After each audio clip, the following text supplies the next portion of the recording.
Hey guys, welcome back to another episode of the Built Different podcast. In studio today, I have Lori Bosma, right, and Tom Crees. Tom Crees. I don't know why I said Clark. Okay. I'm gonna let them introduce themselves.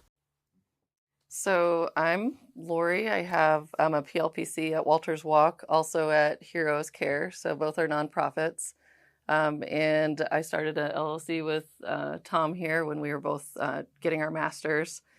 And our LLC is called Responder Development and Empowerment. And we go to precincts and conferences and teach about PTSD and how to deal with just some of the stressors that first responders have. And then my name's Tom Crees. I'm currently a counseling intern at Walters Walk. Was a St. Louis County police officer there for a couple of years, and before that was in the Army. Met Lori when she introduced kind of what her goals and aspirations were for counseling. They kind of aligned with what I was looking at trying to do, which was working with first responders and veterans on post-traumatic stress, and trying to navigate through transitioning from such high stress life to a more standard quality of life outside of the military. So yeah, we've talked on like moral injury and secondary traumatic stress, things like that. So I met Lori. She's actually helped me through a lot of my process, but I started seeing Lori probably a year it might have been a little bit longer, maybe 2. Yeah. Maybe 2 years after my incident. So she's helped me through a lot of stuff that I didn't even, I guess, know that I needed help with. And that's kind of what I want to talk about a little bit about today. I think, especially in the first responders world, but I know in the military world as well, as first responders, we kind of push the self-help thing to the side a lot. And I just want to bring light to that. So let's kind of talk a little bit about what you kind of bring to the table for the first responders and military as far as help. So there's such a stigma with getting help, mental health help. So one of the biggest things that we find that's helpful is just to kind of equip people, first responders, police, with just the knowledge of what to look for when you start to get too stressed, or when families start breaking down. So the biggest thing is really just putting aside the stigma and understanding that this is like as if you're going to exercise your muscles. You're still exercise. Your brain needs that help as well. Mm-hmm. Post-traumatic stress disorder is people have like a perception of it that it's like going to make you not fit for duty, mm-hmm. Or take you out of work. But really, we're finding that it's an injury to the brain that can actually be reversed. So if you address it early enough, then we can help you through it.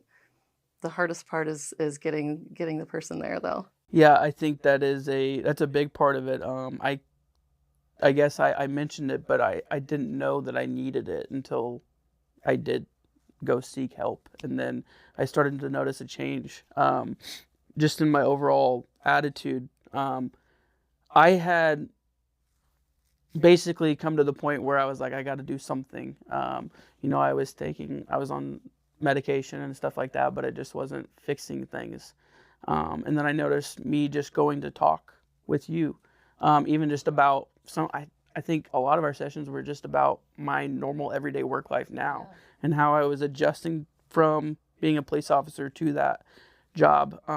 So I think that just having someone to talk to was important for me, especially. So that's such a good point, though. Like Tom and I were just talking about this, where a lot of times the stress is noticed in your personal life. It's not like, oh, I went and saw this incident and I can't handle it. That's like, that's such a misconception. It's more so, man, I'm arguing with my wife all the time. I'm having some trouble at work. I'm getting like overstimulated by noise and tasks and things like that.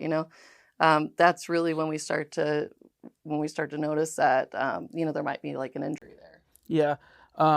No, that's great. I never really can put my finger on what I felt like before my shooting, I guess, but I can tell you that I definitely had issues even before my shooting. I would go home and I would just feel irritable. I describe my stress and my anxiety kind of like a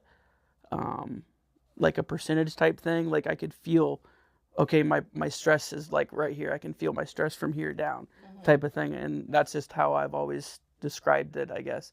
And I would notice that I can remember myself feeling that way at home. I would come home, there would be a chaotic scene or something, and I would come home and I would just be on edge. Yeah, charged up. And I think that's an everyday thing for most first responders. Yeah, for sure. It's that level of hypervigilance that you all have to have all the time. When it comes down to the work you do, you have to be hypervigilant in order to stay safe. I mean, you're protecting yourselves and your job, and that's just part of the job. The difficult part is understanding like how to shut that off when you come home, how to like work with the tools you need at work, and then being able to put those in the toolbox, and then using the home tools. That switch, that decompression time is super important. I definitely think that a lot of people, first responders, struggle with the difference between home and work life.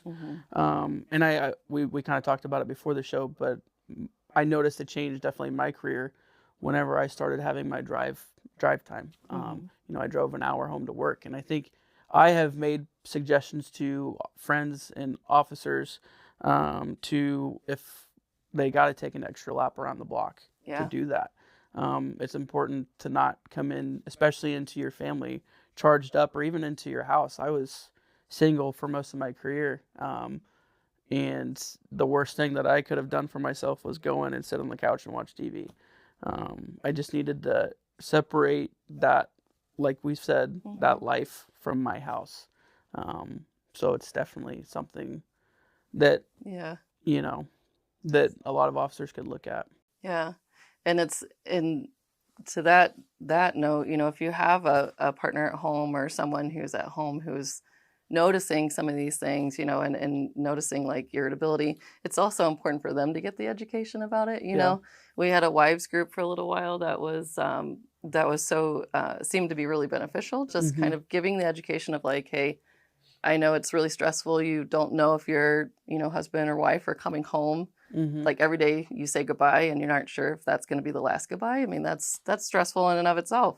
Absolutely. So just kind of understanding the culture is really important as well. Yeah. I know. I think that's awesome. I mean, I hear so many times about guys having to calm their wives down, especially after critical incidents and stuff like that. And not to say that they shouldn't do that, but I also think that puts kind of a toll. For sure. You have to justify your job every day to go to it. I think that's hard on the officer as well. Yes. And I get it. I get both sides of it, but I just, they have to go and justify their job at work, and then they have to come home and justify it as well. It's Right. a lot. Yeah. It's stressful in a different way. Yeah. So let's talk. You mentioned the wives thing a little bit. Let's talk about that. Different ways, like, can an officer seek help, like as couple counseling and stuff like that? Like, yeah, that's a great question. Both Tom and I are both therapists. I do see couples, and I'll actually see at Walters Walk. It's kind of nice. They're a little bit more flexible about how we treat families, especially first responders. So sometimes therapists will only see an individual and not incorporate the family. But at Walters Walk, we do incorporate the family. So like if you were struggling with your wife, I could be like, hey, you can bring her in. Let's talk about it. We can do a little, just connecting. That's usually where the miscommunication is like one person's trying to communicate something, the other person's taking it completely different. So connection is a common problem within couples, first responder couples. What have you seen in some military families?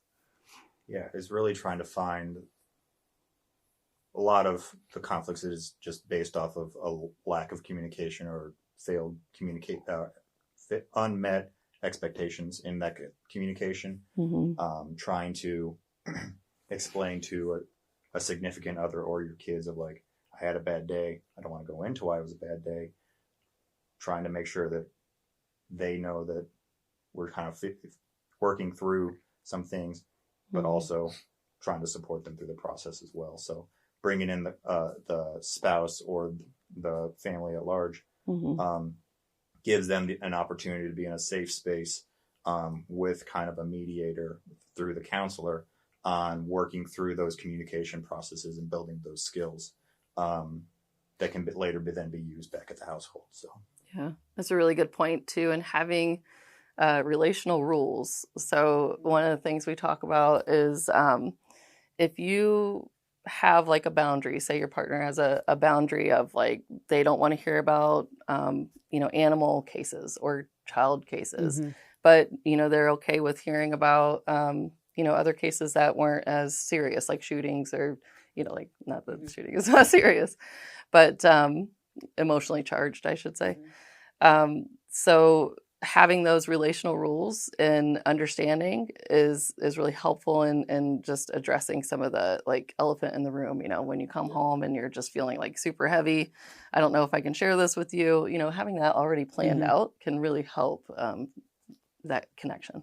And what about a time? Like, I know some officers just want to come home and just relax. Like, is it better to set up something like, hey, if this happens today and I come home like this, can we put it off until tomorrow? Or, I guess like setting up a time, something like that to talk about that kind of stuff.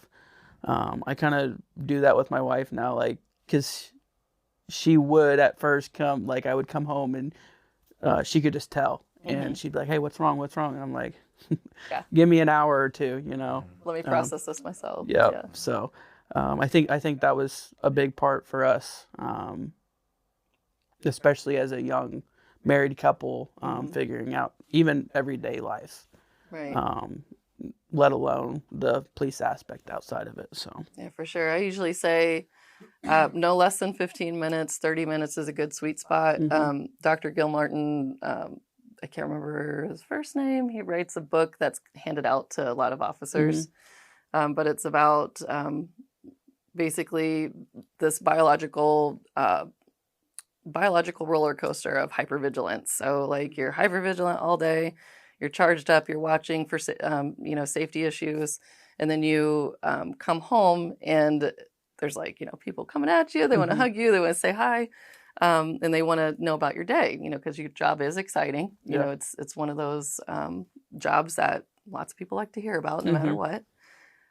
So just having that time and understanding within the family, just that, okay, give me about 15 minutes to switch gears, even being in an environment that's safe. Like your brain needs to be like, okay, I'm home. I'm not on the street. I'm not patrolling. So it's a sweet spot there. 15 to 30 minutes is a good time. What have you seen work as far as decompression? I know, like for me, I had the hour drive at the end, but I never really figured out that, hey, I got a 15-minute drive home. How to decompress after that. So I'm a big music advocate, and you can tell me what works well for you. But I was a music therapist for a little while, and music actually passively switches the brain. So you don't have to, like do a lot of work to listen to music. But what I suggest is getting a playlist of at least maybe like 3 to 5 songs that you play from, and positive songs, nothing like super depressing or sad, that you play from home or from work to home each day. So then you are like, that is basically telling your brain, listen, we're switching gears. So you you're training your neural pathways, the positive neural pathways to come forward, as opposed to the hypervigilance. It's like turning off a switch, right? Just kind of passively does it. So what works well for you? No, absolutely. And the music thing's a big one. So for me, I have how I start my day. I'm like, is this going to be do I need God to save people, or am I going to be, do I need to have a minute of peace? Like, kind of like is God going to need to save people? It's going to be like that heavy, like Mhm. 5-finger death punch. Like you're going to need some saving today. So get ready for it. Finding out that obviously wasn't the best way to go into work as a police officer. And then finding that kind of that flip of like, do I need to try and find that peace part? Having those kind of playlists, just from those experiences, you definitely notice that kind of switch. And if that's not the way to work for most people, kind of what we'd also kind of encourage is if there's the opportunity to, like, if you're into going to the gym or doing jujitsu, or walking around the grocery store, just some sort of space to have that physical decompression, is always positive. Because like I had 45, you had an hour. Some people live in the jurisdictions that they work in, especially for St. Louis City police officers. It's a big one. They may have like a 10-minute drive home. That's right. going to be a hard time to decompress. So right. finding those other spaces is helpful. For sure. Which is why I love that music piece, because like you can play 3 songs in 10 minutes and it really facilitates that quickly.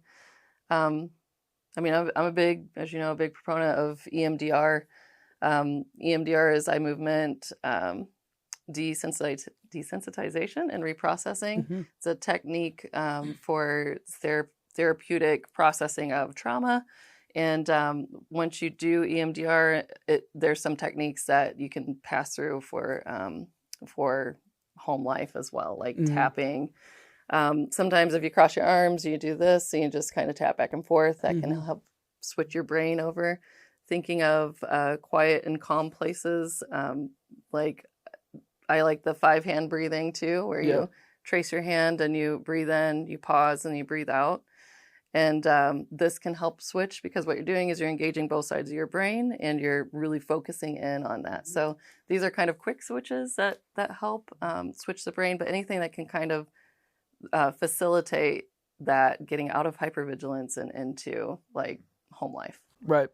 You mentioned EMDR. Let's talk a little bit more about that. I know it helped me a lot in my progression. For those that don't, because I have talked about it before with other people, some people just don't know, what exactly is it?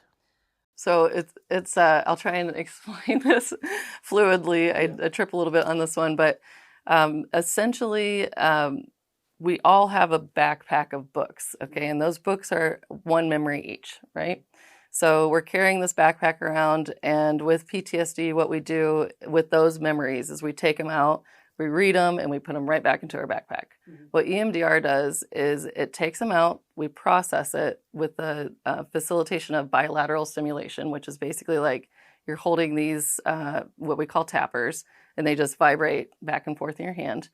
It can also be facilitated by lights. And as you're reading your book, excuse me, you are holding these tappers, and it's helping to calm the noise of other things. So when we're done reading that book, it goes on a shelf. So you don't forget it. You don't it doesn't magically disappear, but it helps to not be constantly being recalled. Yeah, I think that's definitely a good way of explaining it. I have used this for several sessions. I know that it definitely helped me a lot. A lot of my trauma wasn't even from my shooting; it was from my stay at the hospital and stuff like that. And I can still, when we would do stuff like that, it would bring up like smells. I think I'm a big person when it comes to smells, so definitely it helped me process that, because I would, be walking into a hospital or something like that, and I would smell something, and it would it wouldn't like throw me back to where I was like back in the hospital, but it would just like bring up a memory, and I was like, that was terrible. Stuff like that. So I think it's definitely helpful. Good. Yeah. And when the trauma brain is activated, then it just cycles. It's like, okay, what else are we going to be reminded of with the trauma? So, so EMDR does it gives you some of those techniques to sort of switch it off, or at least, get you to regulate a bit more. Okay. Well, do you guys have anything else to add? I don't know. So one of the things you mentioned earlier was kind of that stigma and trying to find a person who your person can be comfortable with, building that therapeutic relationship. For first responders and veterans, I'm just going from my own experience here, is trying to find somebody that you're comfortable sharing that stuff with. Mm-hmm. So for me, it was during the George Floyd civil unrest, I was seeing a counselor who was was leaning politically differently than where I was at that point in time, and didn't much care for my police work stuff. So I had mentioned a difficulty I was struggling with at work. She had mentioned, like, it was when David Dorn was killed. He was a friend of mine. That was a really hard one, and I saw her later that day when we found out. She had essentially put blame on David versus acknowledging, like, that situation and how I felt, which turned me off to going to see her, and I'm going back for years. So trying to find that cultural competency of somebody who can process and work through it with you is a hard thing. And then trying to find that person. And that's a lot of why Lori and I and our counterparts with Ready are trying to build that cultural competency within the counseling community, but also build that destigmatizing for first responders of, we're not snitches. It's not one of those. If it's through the EAP, they're gonna take my gun if they find out I'm depressed. A lot of that stuff has been addressed at the policy level with departments, but also just through building that kind of trust between the mental health community and the first responder community. So yeah, for sure. Nothing makes me cringe more is hearing some war stories from having therapists who weren't culturally competent or educated in treating first responders. Dr. Moretto at Walters Walk was really huge on that as well. So she teaches us. She's both of our supervisor. So she makes sure that we are completely equipped to be able to treat first responders and understand the culture and not go in, like start crying when somebody tells you all the trauma. I mean, because it's a lot. You all go through a lot. We have to have somebody who can understand that. So if someone wanted to contact Walters Walk to be seen, how would they do that? So you can contact me. You could, and like, I'm an independent therapist, but also with Walters Walk and Heroes Care, and Tom's an intern at Walters Walk. So if you contact me, I could put you in connection with other people. So okay, I mean, I can. All right, and we'll attach your contact information to the video and stuff, so that way all of you guys can see it. So you've heard it first. I sought help and it helped my life. Guys, if you're not seeing someone, you need to. Self-care is so important, especially in the job nowadays. So thank you guys for coming on. Yeah, thanks for having us. Absolutely.